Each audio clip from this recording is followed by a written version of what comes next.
이사야서 1장 18절부터 23절까지 한 목소리로 읽겠습니다.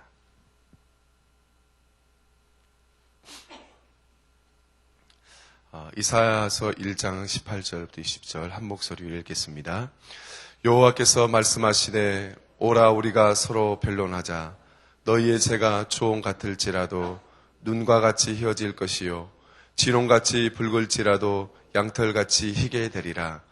너희가 즐겨 순종하면 땅의 아름다운 소산을 먹을 것이요 너희가 거절하여 배반하면 칼에 삼켜지리라. 여호와의 입의 말씀이니라. 신실하던 성읍이 어찌하여 창기가 되었는고 정의가 거기에 충만하였고 공의가 그 가운데에 거하였더니 이제는 살인자들 뿐이로다. 내 은은 찌꺼기가 되었고 내 포도주에는 물이 섞였도다. 내 고관들은 패역하여 도둑과 짝하며 다 뇌물을 사랑하며 예물을 구하며 고아를 위하여 신혼하지 아니하며 가부의 송사를 수리하지 아니하는도다. 아멘. 어제 시간에 하나님의 말씀을 묵상하면서 하나님의 백성들이 예배와 그리고 삶이 분리되어 있는 그 모습을 보시면서 하나님이 안타까워하시는 그 모습을 보시고 예배와 삶이 분리되어져 있는 그 모습 때문에 정기적으로 드려지는 제물 그리고 예배 모임들 그리고 하물며 기도까지 하나님이 손서래를 치면서 거부하시는 그런 장면들 그러면서 하나님이 정말 기뻐하시는 예배가 무엇인지가 1장 16절 17절에서 말씀하시잖아요. 거기에서 과거적으로 4번에 걸쳐서 스스로 깨끗게 하라고 그리고 또 5번에 걸쳐서 미래적인 표현으로 여러 가지 사회적인 모습 또 사회윤리적이고 사회정의적인 모습들을 행하라고 그런 말씀을 하시고 나서 곧바로 18절에서 하나님께서 말씀을 하십니다. 오라 서로 우리가 변론하자.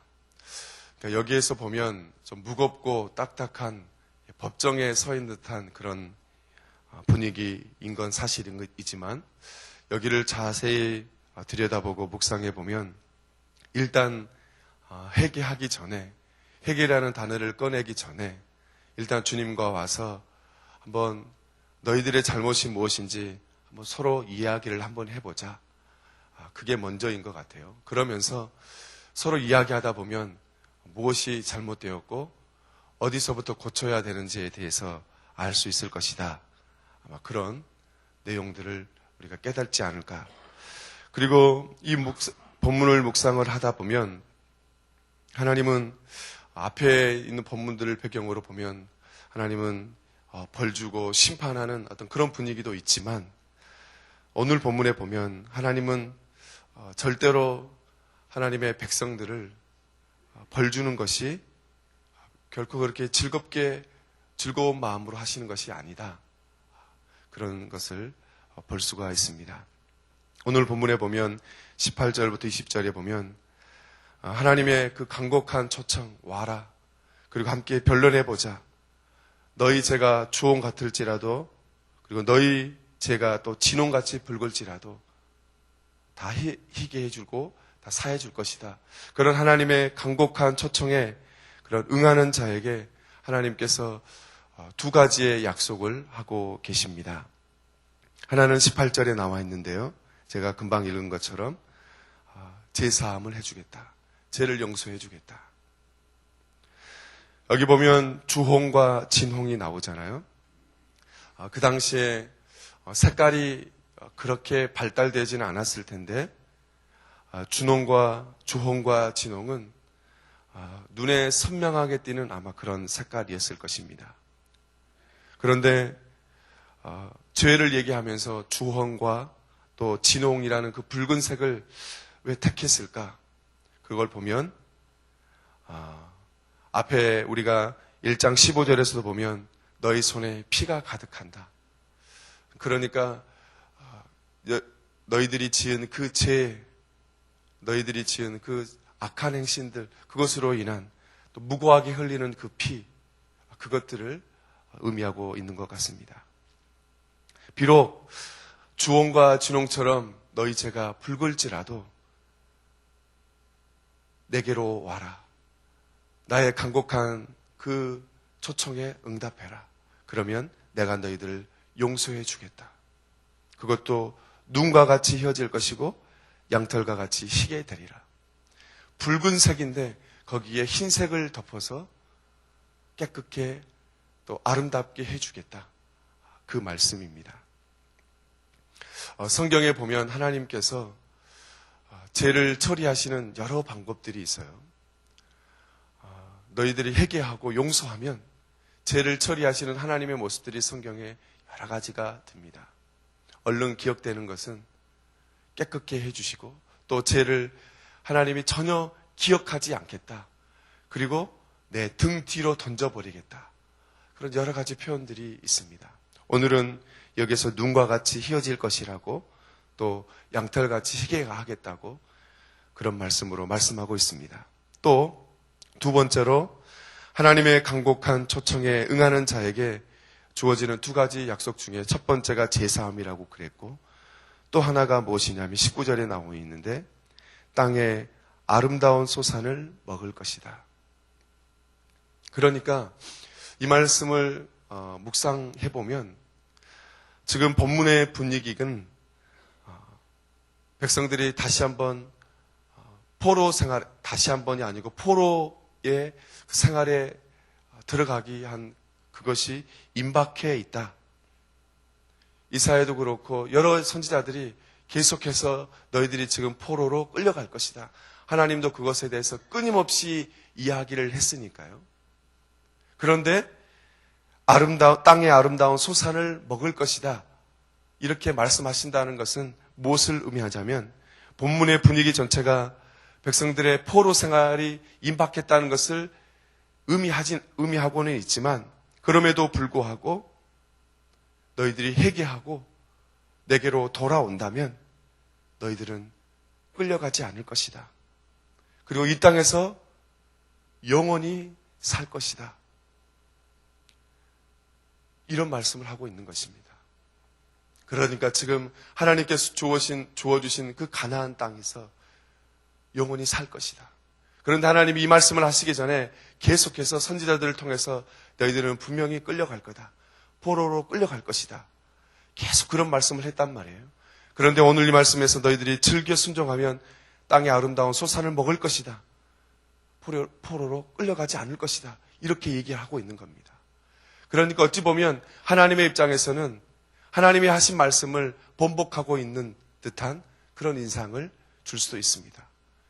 하나님의 입장에서는 이렇게도 생각할 수 있을 거예요. 선지자나 예를 들면 아모스나 호세아 선지자를 통해서 너희들이 분명히 포로 생활로 끌려갈 것이다. 그렇게 하나님이 계속해서 얘기했다면 그렇게 되어야 되잖아요. 하나님이 그렇게 말씀하셨으니까. 그런데 오늘 말씀에 보면 너희들이 회개하면 끌려가지 않을 것이다. 그러니까 여기서는 하나님이 선지자들을 통해서 이스라엘의 필연적인 그 포로 생활을 말씀을 하셨는데 그것을 지금 스스로 하나님이 하신 말씀을 그걸 바꾸고 있는 듯한 그런 인상을 주고 있습니다. 그래서 또 어떻게 보면 하나님이 약속하신 것을 하나님이 말씀하신 것을 이루고 있지 않는 듯한 그래서 하나님에게는 어쩌면 그게 하나님의 명예에 훼손된 듯한 그런 인상을 줄 수도 있습니다.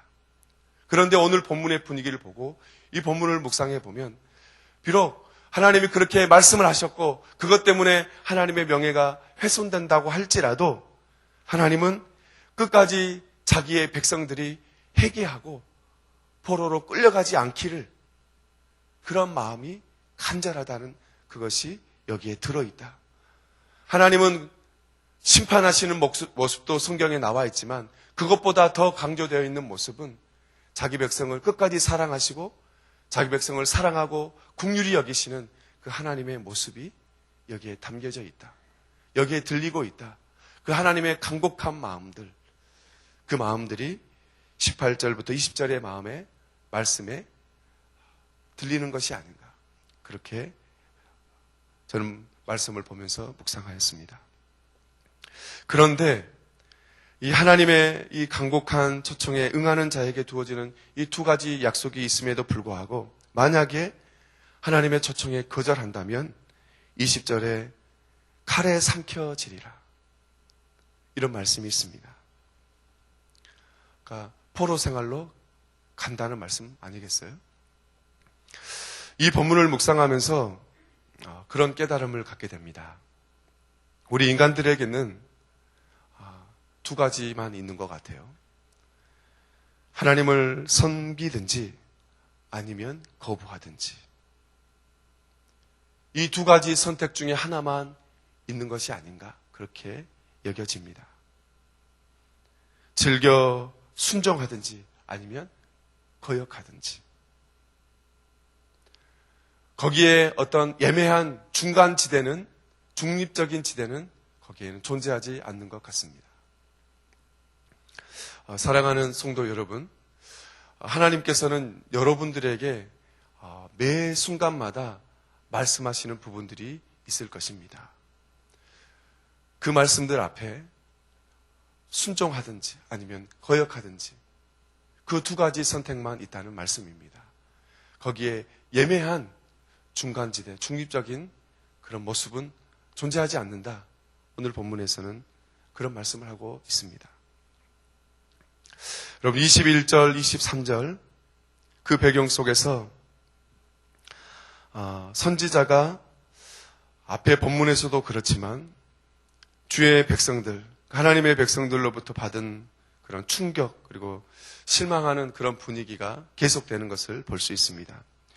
우리 본문에는 나와 있지는 않지만 21절에 보면 애가 그러니까 슬픈 노래 그 노래를 시작할 때 쓰는 언제나 전문 용어가 하나가 있습니다. 히브리어에. 그게 예이카라는 말인데 예가를 시작하는 이 전문 단어가 우리 본문에는 나와 있지는 않지만 21절 소뒤에 그 단어가 쓰여지고 있습니다. 그러니까 이사야 선지자는 하나님의 백성들에 대해서, 주의 백성들에 대해서 주의 백성들이 행하는 그 모습들을 보면서 정말 도저히 믿기 어려운 그런 일들을 목격하고 거기에서 정말 망연자실한 그 모습 그리고 극도로 슬픈 노래를 지금 부르고 있는 것입니다. 여러분 애가는 죽은 자들 앞에서 부르는 거잖아요. 그러니까 시원히 죽은 것이죠. 죽은 거나 다름이 없는 거죠. 그래서 애가를 부르고 있는 것입니다. 그러면서 하는 말이 21절에 신실하던 성읍이 어찌하여 창기가 되었는가. 여기서 신실하다는 말은 하나님과 이스라엘 백성들이 계약을 맺고 나서 하나님은 이스라엘의 하나님이 되고 이스라엘은 하나님의 백성이 되는 그런 계약이 충실하게 이행되는 모습. 하나님은 이스라엘 백성들에게 하나님으로서 신실하게 역사하시고 또 이스라엘 백성들은 하나님과 맺은 그 계약대로 신실하게 또 행동을 해야 됩니다. 그러니까 그 하나님을 바라보면서 신실하게 그 말씀대로 하나님과의 깊은 동행, 하나님과 깊은 관계를 맺고 나아가고 있어야 되는데 그런 신실함이 처음에는 있었는데 어찌하여 창기가 되었는가 이렇게 슬픈 애가를 부르고 있습니다. 성경에서 창기가 되었다 이 말은 하나의 전문 용어로 이해하시면 됩니다. 무슨 얘기냐면 하나님을 버리고 우상 숭배했다는 거예요. 하나님만을 섬기고 하나님과 계약을 맺고 하나님만을 섬기겠다고 약속했던 이스라엘 백성들의 눈에 하나님보다 다른 것들이 보이기 시작했습니다. 어쩌면 더 정확하게 표현하자면 하나님도 보이고 다른 것도 보였을 거예요. 그런데 하나님은 하나님만 바라보라고 했을 것인데 이스라엘 백성들은 삶을 살아가다 보면 그들의 일상생활을 지내다 보면 농사도 지어야 되고 사람들과 만나야 되는데도 불구하고 그 속에서 하나님만으로는 살 수 없다는 것을 그들이 보았을까요? 그래서 하나님도 섬기고 또 다른 것도 섬겼을 거예요. 하나님이 보실 때는 그것은 우상 숭배였고 그것은 창기가 된 모습이었습니다. 하나님을 배반하는 것, 이것은 성경에서 간음하는 행위라고 표현을 합니다. 이제 우상에게 향한다는 거죠. 그것이 어떤 것이든, 바알이든 또 재물이든 우상에게 눈을 두고 향합니다. 그것은 곧 하나님에게 등을 돌리는 것과 같은 것입니다. 여러분, 이스라엘 백성들이 종교적으로 타락한 것이죠. 하나님과의 관계가 어그러졌습니다. 하나님과의 그 신실한 관계가 이제 깨어져 버린 거죠. 그러다 보니까 그 다음부터 그 이후의 구절들은 하나님과의 관계가 다 어그러지니까 하나님과의 관계에서 중요하게 여겼던 공의라든지 그리고 정의라든지 이런 개념들이 다 무의미해진 겁니다. 여기 나와 있는 정의나 공의는 하나님의 거룩하심에 기초한 거거든요. 그런데 하나님과의 관계가 깨어지니까 그 나머지 정의나 공의들이 다 무의미해져 가고 있는 것입니다. 지금 이스라엘의 삶에 그런 모습들이 있는 것입니다. 종교적인 모습이 타락하니까 하나님과의 관계가 깨어지니까 도덕적인 타락이 이루어진 것입니다. 여러분, 22절에 보면 내 은은 찌꺼기가 되었고 내 포도주에는 물이 섞였도다. 100% 순도 포도주여야 하는데 거기에 물이 섞였대요. 희석되었대요. 하나님과의 관계, 하나님과의 거룩하심에 거기에 기초한 삶을 살아가다 보면 도저히 일어날 수 없는 일들이 지금 계속해서 일어나고 있는 것입니다. 이것은 이스라엘 백성들의 만의 문제가 아니었던 것 같아요. 오늘날 우리들의 신앙생활 하다가 보면 우리 안에 일어나는 일상의 문제들, 정의롭지 못하고 공의롭지 못하고 순전한 모습들, 순전한 그리스도인의 삶, 그런 삶을 살아야 되는데 그 삶들이 점점 희석되어지고 그런 사람들이 우리 가운데 이제 100%의 포도주의 모습이 아니고 거기에 물이 섞인 포도주의 모습들, 그것들이 일어난다는 것은 우리가 하나님과의 관계가 온전하지 못하다는 그런 반증이기도 할 것입니다. 그러기에 우리의 삶 속에 정의롭지 못하고 공의롭지 못한 하나님의 말씀에 기초하지 못한 삶들이 우리 가운데 일어나고 가난한 자를 돌보고 우리 주위의 어려운 사람들을 봐도 외면하는 우리의 모습들이 있다면 그건 분명 그 전에 하나님과의 나와 관계가 분명 무언가 문제가 있는 것이 아닌가, 그것을 한번 살펴보고 점검하는 그런 시간이 되어야 할 것입니다. 어쩌면 하나님의 메시지는 거기에 있습니다. 도덕적인 타락은 하나님과의 관계의 단절의 그런 모습일 뿐입니다.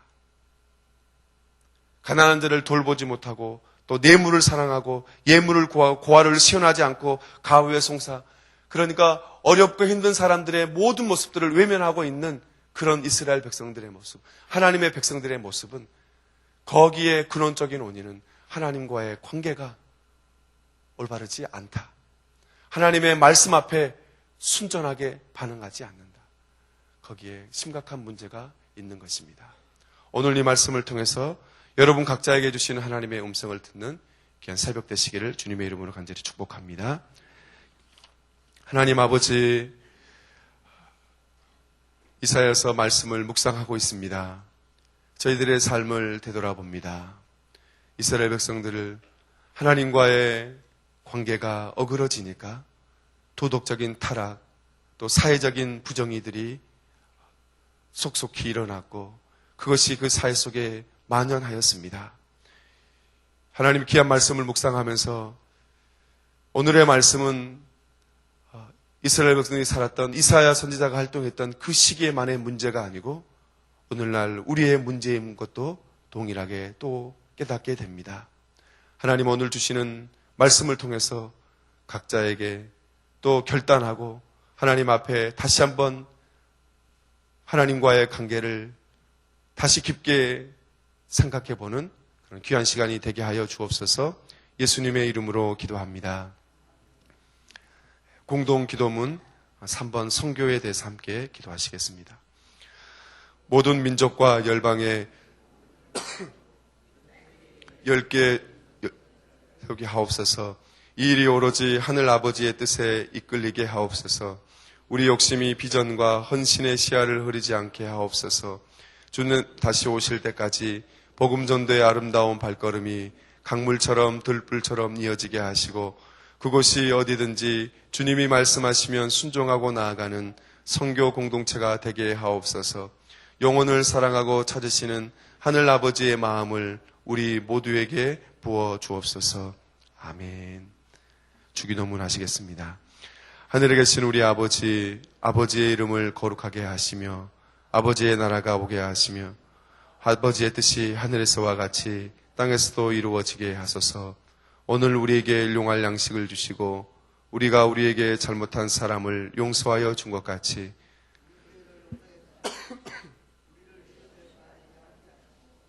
악에서 구하소서. 나라와 권능과 영광이 영원히 아버지의 것입니다. 아멘. 지금 들은 말씀이 내 삶으로 이어지게 하옵소서. 하여 여전도의 기도회와 교구전도대 사역 위에 성령의 능력을 부어주소서. 교구 대신방을 통해 각 가정의 기도 제목이 응답되게 하옵소서. 2013년 1학기 말씀3 성경대학을 통해 말씀으로 잘 훈련된 사역자들이 세워지게 하소서. 3월 10일 임직식을 통하여 모든 성도가 헌신자로 서게 하옵소서. 권사의 사순절 기도회를 통해 치유가 일어나게 하옵소서. 한국교회가 복음의 본질을 통한 윤리성이 회복되게 하옵소서. 소천 소식인데요. 박규인 검사님, 또 김영석 집사님 모친 되시는 귀한 어머니께서 하나님의 부르심을 받으셨습니다. 고대 안암병원 장례식장 205호고요. 오늘 오후 4시 30분에 교회에서 문상 출발합니다. 유가족들과 그 장례를 위해서 기도해 주시고 오늘 기도 제목과 여러분의 기도로 하나님께 아뢰신 후에 자유롭게 돌아가시겠습니다. 다 같이 기도하시겠습니다.